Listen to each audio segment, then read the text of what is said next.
आज हम जिस देश के बारे में बात करने वाले हैं वो दुनिया में अकेला ऐसा देश है जिसके फ्लैग का शेप ट्रायंगुलर है। इसको महाभारत में कीर्ता देसा के नाम से बोला गया है और आज इसे बोला जाता है नेपाल।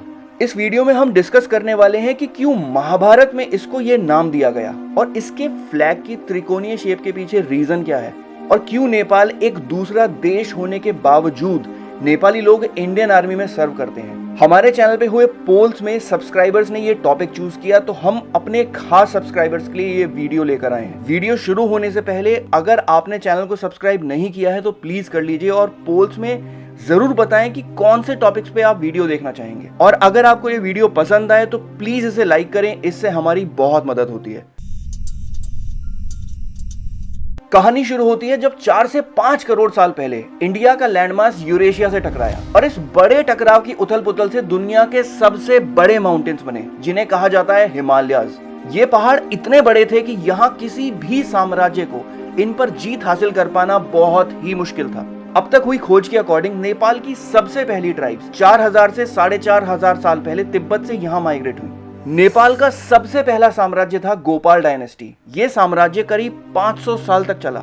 इसके बाद सिर्फ कुछ ही समय के लिए आया महिसापाल साम्राज्य और फिर अराउंड 800 बीसी में आया किरात साम्राज्य। ये साम्राज्य तिब्बत से माइग्रेट हुए ट्राइब्स का था जिन्हें किराती पीपल भी कहा जाता है। माना जाता है कि किराती लोगों ने कुरुक्षेत्र में पांडवों के साथ महाभारत युद्ध में भी भाग लिया और इसीलिए नेपाल का वर्णन महाभारत में कीर्ता देसा के नाम से भी है। मान्यता यह भी है कि किरात डायनेस्टी का सबसे पहला राजा यलंबर ही महाभारत का बार्बरीक था। वही बार्बरीक जो भीम के पोते थे जिन्हें खाटू श्याम के नाम से भी जाना जाता है।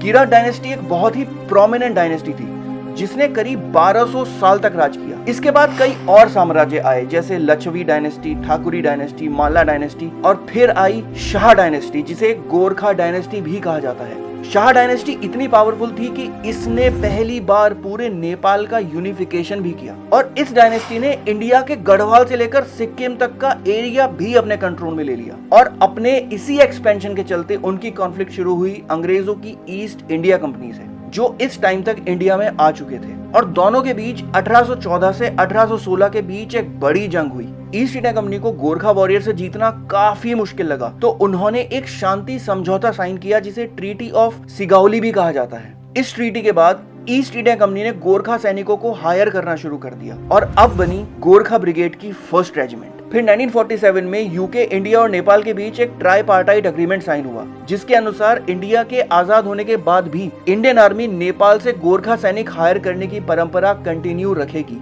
इसी एग्रीमेंट की वजह से इंडियन आर्मी में आज भी नेपाल से गोरखा सोल्जर्स रिक्रूट होते हैं। अब बात करते हैं कि नेपाल का फ्लैग ट्रायंगुलर क्यों है। दरअसल ट्रायंगुलर फ्लैग्स भारतीय महाद्वीप में शुरू से ही काफी प्रचलित थे और रेक्टेंगुलर फ्लैग्स यूरोप की देन है। क्योंकि नेपाल कभी किसी यूरोपियन एम्पायर के कंट्रोल में नहीं रहा तो नेपाल में ट्रायंगुलर फ्लैग्स का प्रचलन कभी बदला ही नहीं गया।